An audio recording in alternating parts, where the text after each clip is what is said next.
No perfil de hoje eu estou conversando com o cientista político Fernando Souza. Fernando, deixa uma pergunta para você, nada fácil de você responder dentro de um programa de televisão, mas vamos tentar. Tem luz no fim do túnel para tudo isso que a gente conversou até aqui? E se tem, qual é a tua análise? Investir mais e olhar mais para a educação com seriedade, para a escola pública, né? Eu acho que entender essas dinâmicas locais, essas territorialidades que são complexas, são múltiplas, entender o que a juventude tem a dizer, né? Eu acho que ao longo desses últimos anos, por exemplo, a gente teve um movimento de ocupação das escolas pelos jovens. Esse movimento de ocupação, certamente, desses movimentos, esses jovens tinham muito o que dizer. E o que esses jovens queriam dizer? O que a gente trouxe a partir desses movimentos promovidos e provocados por esses jovens? Era uma provocação ao Estado, uma provocação à sociedade. Então, eu acho que tem luz no fim do túnel, precisa ter força, precisa continuar lutando e entender que, eu acho que a sociedade, né, entender o papel fundamental que as manifestações culturais têm para o nosso país, enfim, tem realizadores que estão aí dia a dia trabalhando duro e para fazer com que projetos maravilhosos aconteçam, a exemplo do que acontece lá na Baixada Fluminense, por exemplo, que é o Baixada, tem um movimento agora que é o Baixada Filma, que é justamente Baixada Filma, que é justamente um movimento que tem cobrado que haja maior investimento por parte do Estado nesse setor do audiovisual. Em Queimados tem o Queimados em Cena, é uma produção que já existe há 10 anos, por aí assim, ou 15, se não me engano. Uma batalha em conteste para a coisa não morrer. E são esses ativistas culturais, do bem, vamos dizer assim, que não desistem, né? Isso é maravilhoso, né? E a luz do túnel está aí. Está aí, né? Se ela existe, ela está aí, não é? Com certeza. E ela existe, né? Com certeza. Agora eu queria falar do seu filme, que eu acho extremamente importante. Queria saber, antes da gente falar do filme, o que te levou para o campo do audiovisual? O que fez você caminhar para um lado que você faz documentário, que não são filmes comerciais e que você não vai ter milhões de bilheteria? Portanto, o que te levou para esse caminho? Então, Rogéria, eu acho que o que leva para esse caminho, né? São muitos caminhos assim que eu acabo seguindo ao longo da vida, né? Como eu falei na graduação, eu fiz militância estudantil e de maneira muito forte, e já também ali dialogando muito com a galera da cultura, enfim, com a galera que realizava a cultura.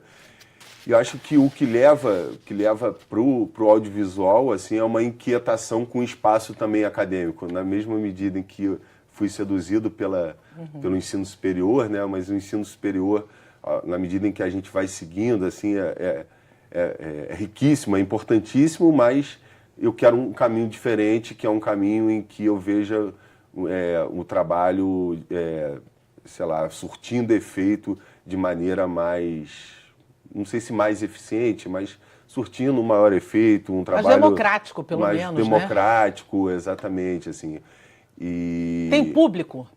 Tem público. Eu acho que o interesse por esses temas cada vez tem crescido mais, ainda que a gente observe outros movimentos, né? Essa coisa toda em torno dos direitos humanos, muitos questionamentos, mas a gente faz um trabalho que está pautado pelos direitos humanos, enfim, por questões que a gente considera fundamentais, não é nada além disso, porque parece que falar de direitos humanos no atual momento é quase crime, né? Ser defensor de direitos humanos. Então, eu acho que esse caminho da chegada nossa no audiovisual, né? E aí eu me junto ao Gabriel, que enfim, está junto comigo na Quiprocó Filmes, é um caminho também de inquietação. Assim, vamos procurar, através das artes, entendendo também o potencial das artes de sensibilização, do cinema, né, sobretudo. De transformação, né? Exato. A arte tem esse poder, ela tem o poder de transformar, e isso é maravilhoso. Quanto mais olhares a gente tiver, melhor, né? O Gabriel tem a sua formação também? O Gabriel também é cientista social e juntos a gente inventa a Quiprocó, que eu acho que dialoga muito com isso, né? A gente brinca, tem vários significados, a palavra quiprocó, uma delas é confusão, e é transformar através da confusão. Então, o nome quiprocó não é à toa, né? Tem uma razão de ser. Como vocês escolhem os temas que querem falar? Por exemplo, você já falou de intolerância da fé. Você falou que é um assunto também do momento. Como é que vocês chegam nesses assuntos, nesses temas? Então, Rogério, a nossa formação, né, eu e o Gabriel somos cientistas sociais de formação, o Gabriel faz o doutorado em antropologia, mas a gente traz para o cinema, traz para essa né, obra cinematográfica que a gente tem buscado produzir, esse olhar, que é o olhar das ciências sociais. Então, isso eu não tenho dúvidas, assim. E a nossa trajetória, cada um com as suas particularidades. Então, certamente, esses olhares e esses temas que a gente tem buscado trabalhar através dos nossos filmes vem muito dessa formação, em que a gente sempre busca assumir justamente porque a gente não vem da área do cinema. A gente vem da área das ciências sociais, vem com outro olhar, mas através desse olhar e dessa formação a gente busca pensar temas que provoquem uma inquietação na sociedade como um todo, mas que provoque também, em alguma medida, a nossa reflexão, né? E um olhar, assim, eu acho que mais atento ao que, por vezes, a gente entende como o outro, né? Esse outro que está distante, né? Então, eu acho que, por exemplo, para ser um exemplo mais concreto, né? Quando a gente fala sobre intolerância religiosa, né? As religiões afro-brasileiras são fundamentais para a formação do nosso país, mas a gente, em geral, né, observa ou vê, pelo menos, essas pessoas como um outro muito distante, né? Inclusive como um outro que deve ser eliminado, né? Dados os números de intolerância religiosa que a gente tem no nosso estado. O Rio de Janeiro é o estado com o maior número de intolerância religiosa. Então, acho que trazer esse outro, né, para esse olhar da câmera, esse outro que historicamente não tem voz, ou seja, e não que a gente vai dar voz a esse outro, mas que a gente utilize o audiovisual como uma ferramenta para que novas narrativas e novas discursividades possam aparecer e ser projetadas no cinema, na televisão. Então, esse olhar, vamos dizer assim, sensível que a gente busca trazer para os filmes da Quiprocó Filmes. E, obviamente, isso está entremeado pela nossa trajetória. Claro. Por exemplo, o Entroncamentos, que é um filme, um projeto da Quiprocó Filmes, que a gente trata da história da ferrovia lá em Barra do Piraí, está entremeada com a história se confunde com a história do Gabriel, que é de Barra do Piraí, e a partir dali a gente começa também a dialogar para formar a Quiprocó Filmes. O Nosso Sagrado vem de uma história em que eu já tinha trabalhado com outro documentário, que é o Intolerâncias da Fé, e aí o Nosso Sagrado se desdobra no nosso... Se desdobrou num outro projeto, né? E o brasileiro é muito intolerante mesmo, no quesito religioso? Eu acho que essa intolerância que anda junto com o racismo, né? Assim, Ela é segmentada? Ela é direcionada, sobretudo, ao candomblé, à umbanda, que religiões essas que por muito tempo foram criminalizadas pelo Estado, né? Assim, que é um pouco do que a gente traz no documentário Nosso Sagrado, que estreou em dezembro.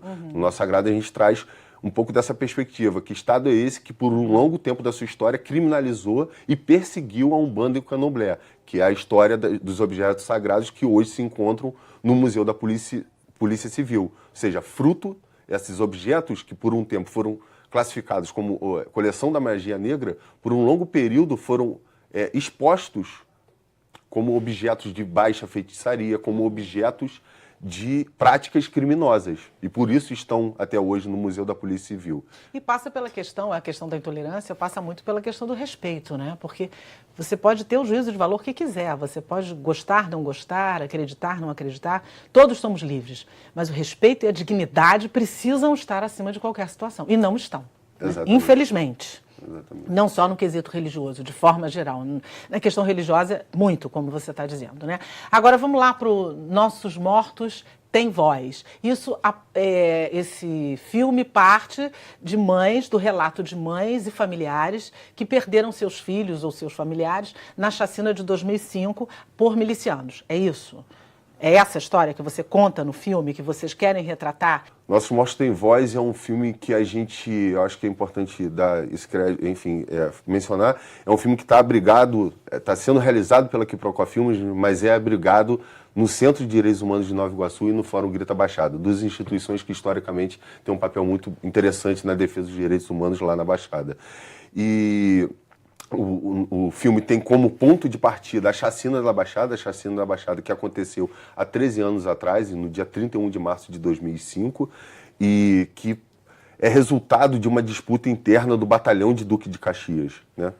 Que nessa disputa pelos negócios do crime tem como um dos seus resultados a Chacina da Baixada. 29 pessoas são vitimadas. Então, o filme tem a chacina como ponto de partida, mas do ponto de vista geral, o que a gente traz para o filme é justamente a questão da violência de Estado. Ou seja, a Baixada tem uma configuração política, né, e econômica muito particular do ponto de vista da articulação dessas redes criminosas, que se diferencia muito do Rio de Janeiro. Então a gente busca, através do filme, questionar, né, algumas questões através da fala e do protagonismo das mães e familiares vítimas da violência de Estado lá na Baixada, buscando questionar o papel do judiciário, o papel do legislativo, o papel do executivo e, sobretudo, chamar a atenção que essas redes e essa atuação criminosa de agentes do Estado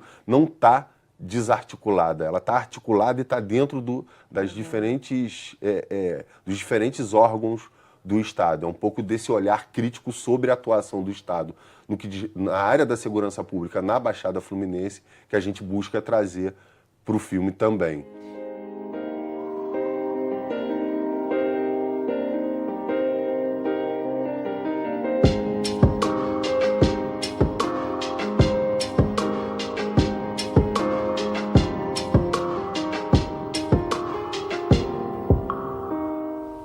E esses policiais que fazem essas chacinas por aí? O estado todo sabe quem são. Eles tiraram pedaços de mim. Ah, mas já tenho 11 anos, mas para mim foi ontem. Eles arrancaram meu filho, eles me dilaceraram. Vê o peso do mundo nas costas de uma mulher. Quando eu enterrei o Rafael foi quando eu fiz a promessa para ele que eu não ia nunca deixar que ninguém esquecesse o que tinha acontecido naquele dia. Os nossos mortos têm voz! Os nossos filhos têm voz! Os nossos filhos têm voz! Os nossos filhos têm mãe! Os nossos filhos têm mãe! Salve todas as vítimas do Estado brasileiro! Essa polícia que atua e que está lá, eles são realmente despreparados? Isso é uma realidade? Isso é verdade ou não é? Olha, Rogéria, eu acho que a gente precisa... não há falta de preparo no Estado. Desde o judiciário, desde o legislativo, passando pelas forças de segurança pública, né? A problemática da segurança pública, da forma como é colocada hoje, é equivocada justamente porque ela é pautada por um modelo militarizado, né? É pautada por um modelo militarizado, mas no cotidiano essas polícias precisam, essas forças de segurança precisam lidar com problemas de natureza civil. Então há um choque, né? Então a gente sempre lida com esse outro, né, como um inimigo, né? Porque na lógica militar, né, esse outro é sempre um inimigo e não é inimigo na medida em que, né, Lógico. somos todos... E vamos lembrar que a polícia instituída foi feita para nos assegurar, para nos dar segurança. O direito à segurança. O direito à segurança e não nos amedrontar, né? Senão tem alguma coisa fora da ordem, não é? O programa está realmente acabando. Eu acho que é muito bem-vindo o teu filme, os filmes que você já realizou, mas esse especialmente, porque eu acho que é preciso falar, é preciso lembrar. Isso tem que estar latente na sociedade, né? Que foi uma chacina com o maior número de mortos, que já aconteceu numa só vez. Se teve reparos disso ou não? Então, a gente... uma outra questão que a gente levaria mais uns 3 programas. Não há políticas hoje de reparo com relação a esses jovens e essas famílias que tiveram suas vidas ceifadas pelo Estado. Isso ainda não há no Rio de Janeiro. O que de mais comovente, o que mais mexeu com você nessa história, que você entrevistou, que você colheu depoimentos, o que mais mexeu com você?